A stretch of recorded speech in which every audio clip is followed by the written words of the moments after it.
स्वागत है smart class के यूट्यूब चैनल पर। देखिए आज जो है हम लोग रॉलेट एक्ट और जलियांवाला बाग दोनों के बारे में जानेंगे। क्या था रॉलेट एक्ट, क्या था जलियांवाला बाग हत्याकांड, इसके बारे में हम लोग जानकारी हासिल करेंगे बहुत ही अच्छी तरह से। तो शुरुआत कुछ ऐसा होता है कि 19 मार्च 1919 को रॉलेट एक्ट को भारत में लागू किया जाता है। इसे लागू करने वाले थे सर सिडनी रॉलेट एक्ट, ठीक है। सर सिडनी रॉलेट नाम के एक व्यक्ति ने इसे लागू किया था, जिन्होंने भारत में क्रांतिकारी को दमन करने के लिए या क्रांतिकारियों को ख़त्म करने के लिए गरम दल को, खास करके इसमें गरम दल को ख़त्म करने के लिए एक कानून पारित किया था, जिसके तहत भारत के जितने भी क्रांतिकारी हैं उन्हें या फिर उनके अलावा कोई दूसरा भी व्यक्ति है जो इसमें मिला भगत हल्का सा भी है, उन्हें डायरेक्ट क्या किया जाता था, पुलिस के द्वारा पकड़ लिया जाता था और बिना सुनवाई किए, बिना दलील रखे, बिना अपील किए उसे क्या किया जाता था, कारावास में डाल दिया जाता था।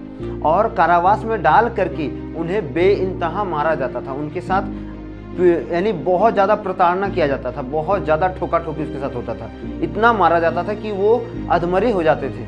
और इस एक्ट को लागू करने के लिए ब्रिटिश सरकार ने क्या किया था, पूरी तरह से दबाव बना दिया था गरम दल पर। और उसने जब इस एक्ट को लागू किया तो महात्मा गांधी जो थे वो एक खुद बैरिस्टर थे, या बोल सकते हैं वो एक बहुत अच्छे वकील थे। तो वो जानते थे कि इस तरह का जो कानून है वो कभी लागू नहीं हो सकता है, और उन्होंने क्या किया, इसका सख्त विरोध किया। उन्होंने इस कानून को काला कानून कहा। कौन सा कानून कहा था?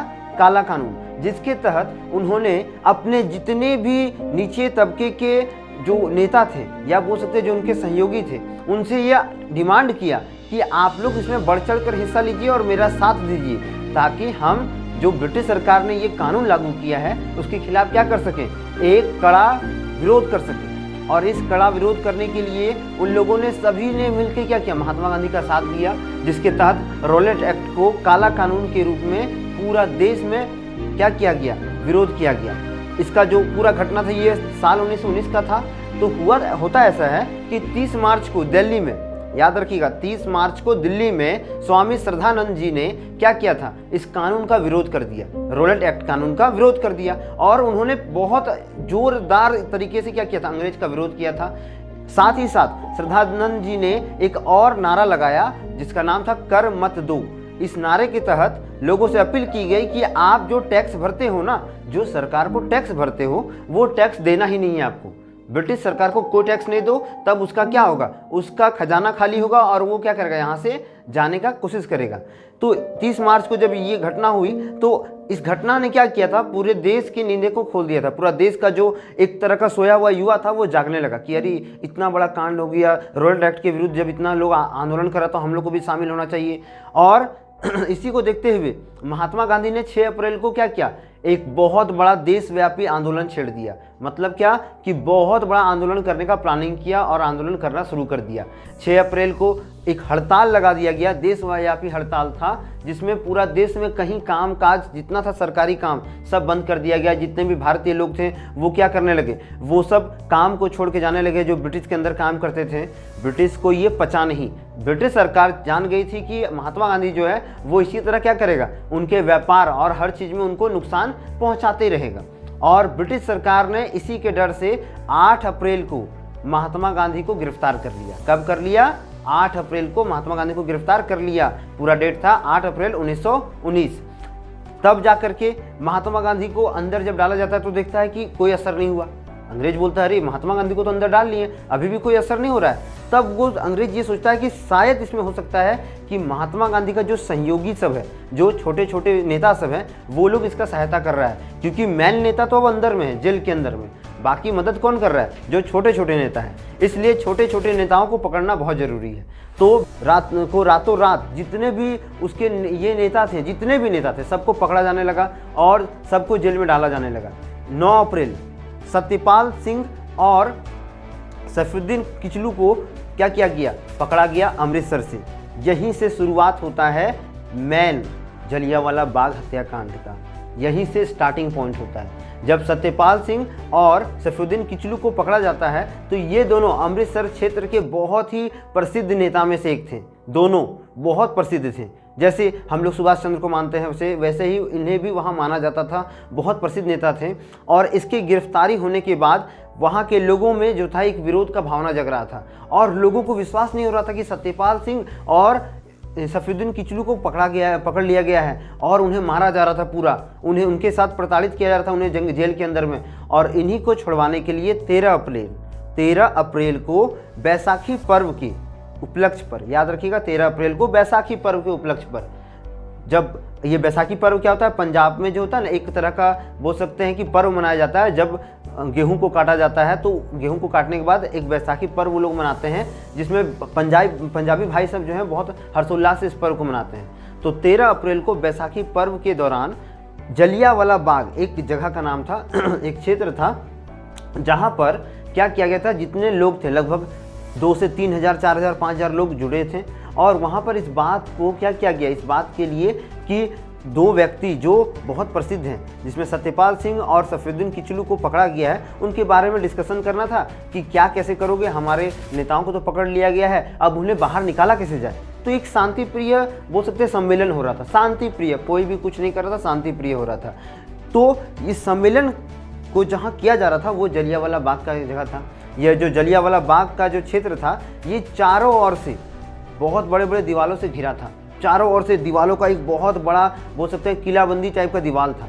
साथ ही साथ इसमें एक ही दरवाज़ा था जहाँ से क्या करना था, लोगों को बाहर जाना और अंदर आने का अलाउड था, क्योंकि और कोई दरवाज़ा था नहीं। और ये दरवाज़ा ऐसा बना था कि इसमें एक बार में एक ही आदमी जा सकता था और एक ही आदमी बाहर निकल सकता था। तो इस दरवाज़ा ही जो था, यही दरवाज़ा जो था, इसका मेन मुख्य बोल सकते हैं कि ऐसा मतलब अभिशाप साबित हुआ कि इसके कारण बहुत लोगों की मृत्यु हुई।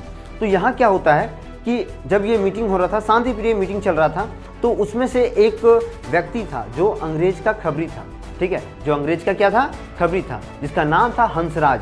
हंसराज ने क्या किया, उसने अपने आप को ग्रेट बनाने के लिए, महान बनाने के लिए अंग्रेजों को जाके ये संदेश दे दिया कि ब्रिटिश सरकार के विरुद्ध या अंग्रेजों के विरुद्ध जो है एक बहुत बड़ा सम्मेलन हो रहा है, जिसमें पंजाबी भाई सब या पंजाबी लोग, जितने भी पंजाबी लोग हैं वो लोग क्या कर रहे हैं, प्लानिंग कर रहे हैं कि वो पुलिस स्टेशन को आग लगा देंगे और अमृतसर तथा पंजाब से ब्रिटिश सरकार को पूरा ख़त्म कर देंगे। इस तरह करके बातों को उसने क्या किया, जाके ब्रिटिश सरकार के समक्ष रख दिया। जिस समय ब्रिटिश सरकार का जो अध्यक्ष थे या भी बोल सकते हैं जो वहाँ के सेनापति थे अमृतसर के, जिनका नाम था आर डायर, याद रखिएगा नाम क्या था, आर डायर। आर डायर को ये बात पता चली तो आर डायर ने क्या किया, हताहत में तुरंत फ़ोन किया अपने ऊपर वाले लीडर को, जिसका नाम था ओ डायर। क्या नाम था, ओ डायर। उन्हें फ़ोन किया और उन्हें ये बातें बताई। अब ओ डायर ने क्या किया, सीधा फ़ोन घुमाया दिल्ली के लिए, जिसमें दिल्ली के जो ये थे, ठीक है, दिल्ली के जो उसका मेन लीडर जो था, जिसका नाम था जेम्स फोर्ड। क्या नाम था, जेम्स फोर्ड। जेम्स फोर्ड को फ़ोन लगाया कि देखिए ऐसा ऐसा हो रहा है, यहाँ पर बहुत बड़ा सम्मेलन हो रहा है और 10-20 हज़ार की संख्या में लोग क्या हुए हैं, आए हुए हैं और वो आज रात को हमला करना चाह रहे हैं। जेम्स फोर्ड ने तुरंत ही क्या ऑर्डर दिया कि जितने भी वहाँ लोग हैं सबको मार दो, सबको गोली से भून दो, बर्बाद कर दो, एक भी आदमी निकलना नहीं चाहिए। उन्हें एक टाइम दो, उस समय के तहत वो अगर बच के वहाँ से हट सकते तो ठीक है, नहीं तो गोली मार दो।